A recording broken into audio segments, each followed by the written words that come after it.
Rússia, regió de Moscou, ciutat de Moshaïsk. Església de Joaquim i Anna. Entrem a l'interior de l'església. El terra de l'església és de rajola, patró estàndard i clàssic.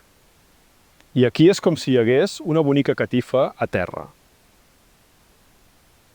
Però això no és una catifa. Això és rajola de ceràmica, molt bonica. Sorprèn l'excel·lent conservació del revestiment del sòl. Molta gent anava regularment a l'església, però les rajoles semblen noves.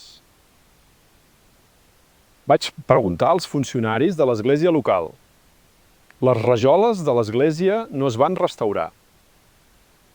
Són rajoles antigues de molt alta qualitat. Tot i que ha passat un segle i mig.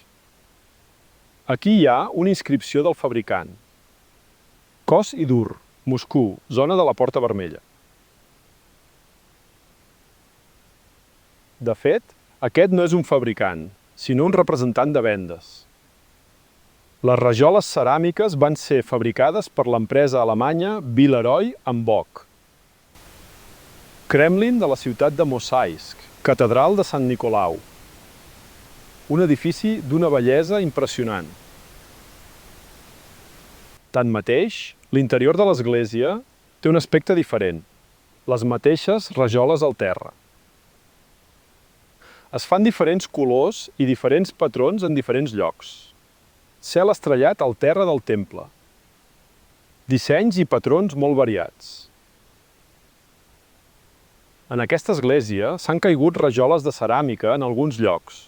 La marca del fabricant es va fer visible. Empresa polonesa Mariwill de Varsòvia. Companyia alemanya Villeroy & Boch. La inscripció Metlach Merzig indica que es tracta de rajoles alemanyes genuïnes. És a dir, feta a Alemanya. L'oració a Déu resulta molt millor si els creients russos es mantenen en rajoles velles i d'alta qualitat. Fabricat a Polònia i Alemanya. Sembla que al Déu Totpoderós li agradava la cooperació entre els ortodoxos russos, els catòlics polonesos i els protestants alemanys.